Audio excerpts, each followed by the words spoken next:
College basketball picks for Tuesday, February 24th coming your way right now. Buckle up, Jack. You're in the jungle.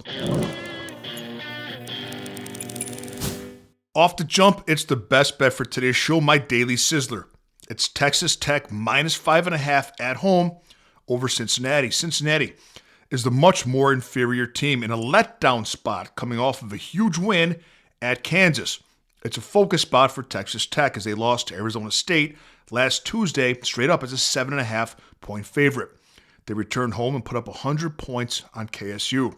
They should keep that momentum going as they're the far better offensive team in this game. They average 10 more points a game than Cincinnati does. And the Cincinnati Bearcats just 38% against the spread on the road. Texas Tech, on the other hand, 79% at home against this number of minus 5.5. Texas Tech minus 5.5 is today's Daily Sizzler. I've got two links for you in the comments section. The first link is to my $5 favorite. And for just $5 and no further obligation, you get my best college basketball bet of the day text to your phone. The second link is to the Jungle 11. Let me explain. So I have 11 spots. 8 are full. There are 3 remaining. Here are the 8 people that we have so far. John Honey, Corey Silva, Sean Taylor, Ryan Zamara, Michael Venero, Johnny Vaughn, Tom McRae, and Lance Dahl. 11 spots. What do you get as a member of the Jungle 11? Well, I'm a Big East savant. I love Big East basketball, and I'm very good at betting it. 8-0 this season. As a member of the Jungle 11, and again, there's 3 spots left, you get my bet for Wednesday's huge game between St. John's and UConn. It's not going to be a public play, only to the Jungle 11 and to Jungle members. But what's even better is that if the bet wins, you get a free month membership. I'll leave the link in the comments section. We got room for 3 more. Please take advantage of it. So now we got, speaking of the Big East, we got Marquette plus 4.5 at Georgetown. Marquette is 4-12 straight up in Big East Conference play, but season-long winless on the road and just 30% on the road against the spread. Georgetown, 5-11 in Big East Conference play, but just 15% against the spread at home. Georgetown has been very overpriced at home. Georgetown has a plus 1.6 point differential on the season per game. Marquette minus 1.8. Marquette is a slightly better offensive team. Georgetown, the slightly better defensive team.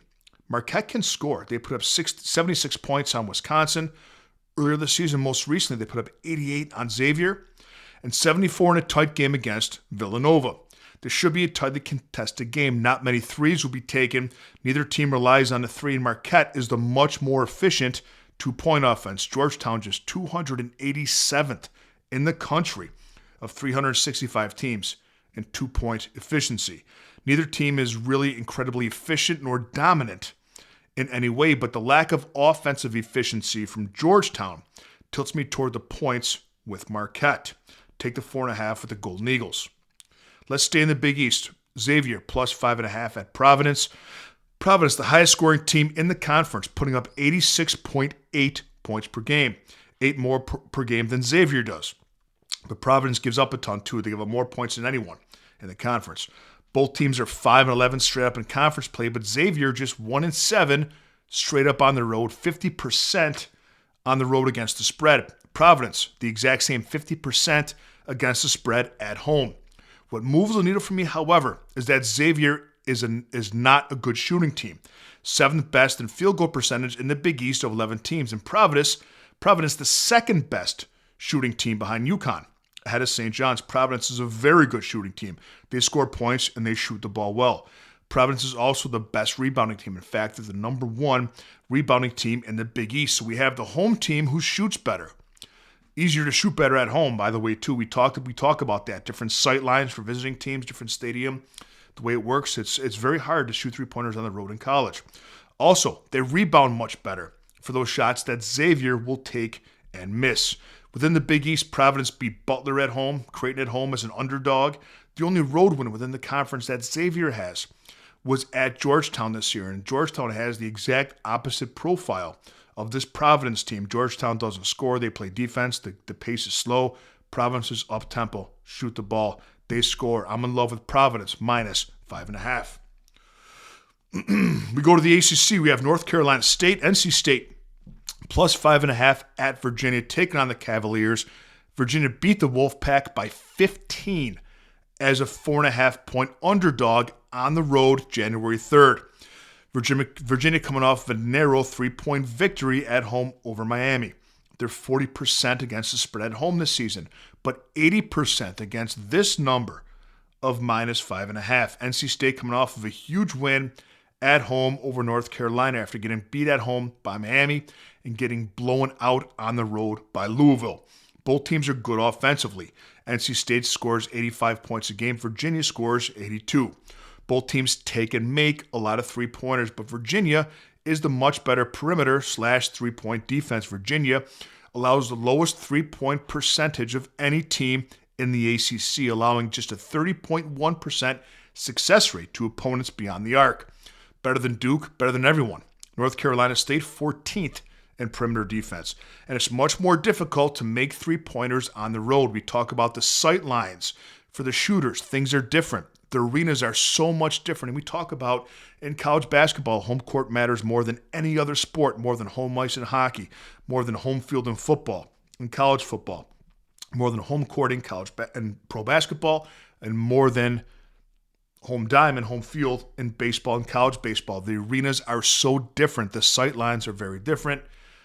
At the risk of redundancy, it matters a lot, especially to three-point teams.